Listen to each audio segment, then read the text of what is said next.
Today, we're flying on Emirates Premium Economy on their A380 from London Heathrow to Dubai. But is Premium Economy on Emirates worth the upgrade from Economy, or is it just a massive ripoff?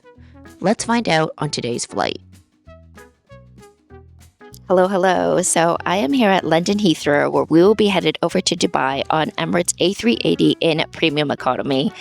I am really stoked to finally be able to try out Emirates Premium Economy. It's supposed to be one of the best premium economy classes in the world. Unfortunately, though, Emirates does not provide lounge access for premium economy passengers, which is actually the standard across most airlines. Most airlines don't provide lounge access for premium economy passengers, with the exception of a few airlines. Emirates does, however, let you purchase lounge access if you would like. It is pretty steep. They charge 116 British pounds per person, and since I already have seen the lounge here when I flew on this exact same route, actually in first class, I've decided to forego it. I will, however, link the video here if you do want to see what the lounge looks like, but otherwise, let's get going to the flight. I am so excited. And here's our A380 waiting for us today as we get to the gate for boarding. As a premium economy passenger, you do get a dedicated line for check-in. You also get priority boarding as well. For priority boarding, premium economy passengers will board after first class and business class passengers, but before economy class, which sounds pretty fair if you ask me. As for the A380 cabins, there are 56 seats in premium economy arranged in a 2-4-2 configuration, compared with economy, which has 341 seats arranged in a 3-4-3 configuration. Obviously, unless you're traveling as a group before, you'll want to avoid that middle section. One of the main benefits of premium economy cabin is that there are a lot less passengers, so it feels a lot more spacious and private. And obviously, if you're traveling as a duo, you won't have to sit with a stranger with the two-seaters along the window sides of the plane. Today we're sitting in seats 40A and 40B, and I have to say that the cream-colored leather upholstery is really gorgeous. It's also very plush with good padding. The seats in premium economy have a 19.5-inch width, whereas in economy there are 17.9 inches. So that's a difference of 1.6 inches, which isn't much. But the row pitch and recline is where you really see more of a difference. In premium economy, the row pitch is 40 inches and the recline is 8 inches, compared with economy, which has 32-inch pitch and a 4-inch recline. For reference, this is what the seat looks like when it's fully reclined and when it's upright again. That being said, despite the extra recline and pitch, when the person in front of you is fully reclined, I still found it incredibly difficult to get out of my seat. And unfortunately for me, the person in front of me stayed fully reclined the entire flight. It would have been nice for them to at least put their seat upright during meal times. Otherwise, it was fine. There's also a calf rest that flips up to elevate your legs.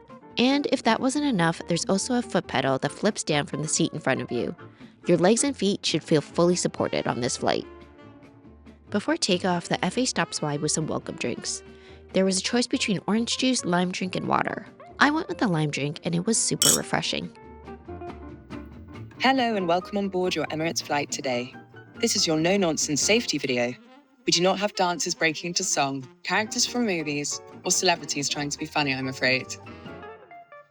After takeoff, the FA comes by and offers us a warm hand towel. It's also time to flip out the tray table from the center armrest because the crew is here to offer us some drinks and a snack. They hand us some roasted mixed nuts and we also decide to have a glass of wine.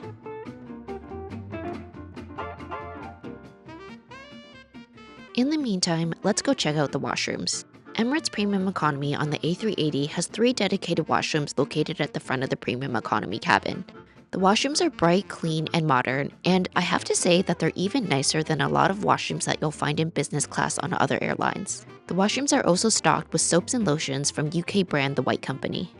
The one downside to these washrooms though was that they had manual garbage disposal lids. It would have been nice to see automatic garbage lid or a foot pedal to open for all of my fellow germaphobes out there. Let's get back to our seats now for lunch service.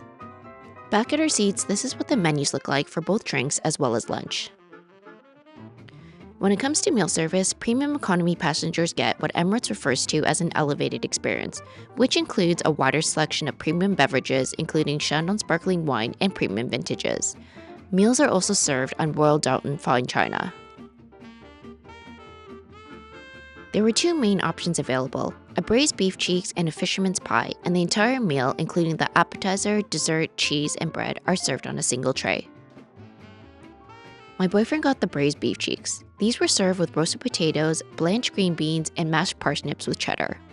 The beef cheeks were extremely tender and flavorful. I give it an 8 out of 10. For me, I got the fisherman's pie. This was served with roasted carrots and sautéed kale. This basically tasted like a seafood shepherd's pie, and I was here for it. It was delicious, a solid 9 out of 10. Both meals are served with a caprese salad and pearl barley appetizer, bread and cheese with crackers, and for dessert, a chocolate cookie and pecan cheesecake with caramel sauce. Dessert was definitely the highlight. It was super decadent and tasty.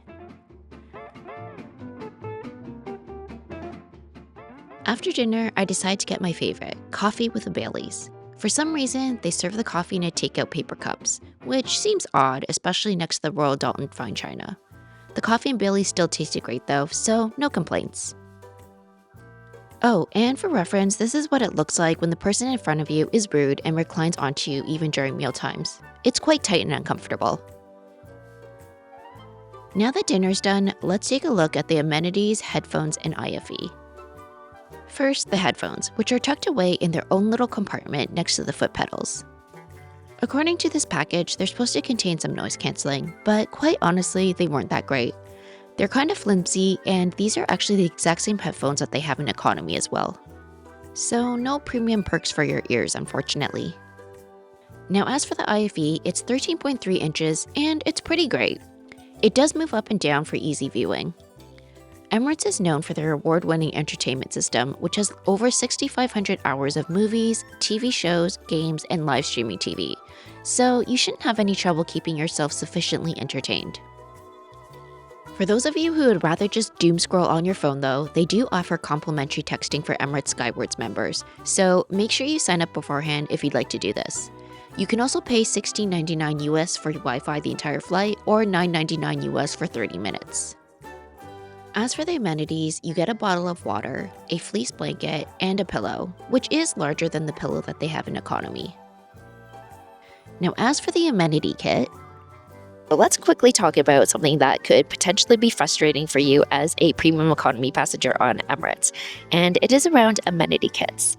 So on Emirates' website, it says that amenity kits are only available for premium economy passengers on select flights. Now, the fact that it's only available for select flights is not what's frustrating, but what could be potentially frustrating if you love amenity kits is that they don't define what select flights means. So a lot of other airlines do this too, where they only give out amenity kits to premium economy passengers under certain criteria. Virgin Atlantic, for example, only gives them out for overnight flights. Some other airlines define it by distance flown or minimum number of hours the flight has to be.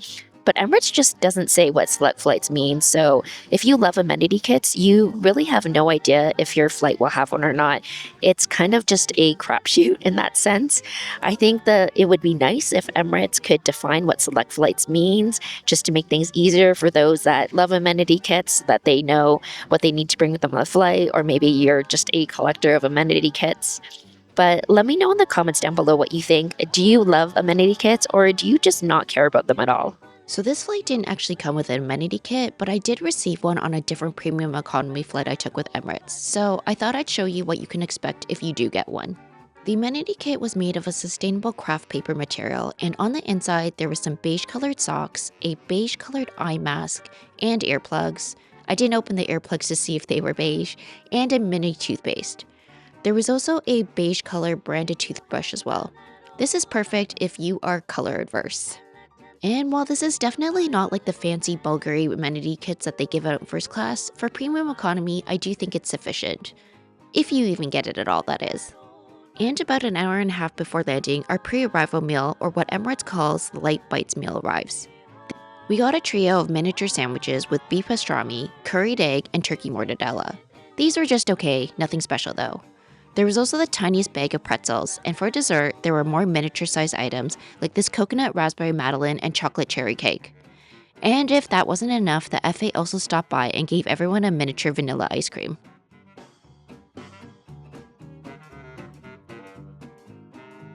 Okay people, it's now time for us to land soon, so let's talk about how much all this cost. Alright, as always, it's time to talk about cost. So Emirates is definitely on the pricier side when it comes to premium economy products. round trip ticket from London Heathrow to Dubai for one person is around £2,000, so £4,000 for both me and my boyfriend. Let me know what you think about that cost. Is it less than what you were expecting? Is it spot on? Or do you think it is way too expensive for what it is?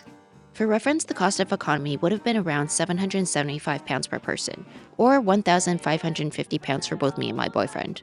That's a whopping difference of £1,224 per person, or £2,450 for the two of us. Personally, for me, I don't think that it was worth the price difference. Even though I really enjoyed the experience, I think the cost difference isn't really worth it for me for what you get.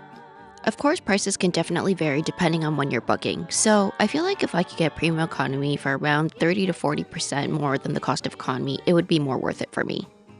But let me know if you think if it's worth it or not. And don't forget to like the video and subscribe if you'd like to see more videos like this one.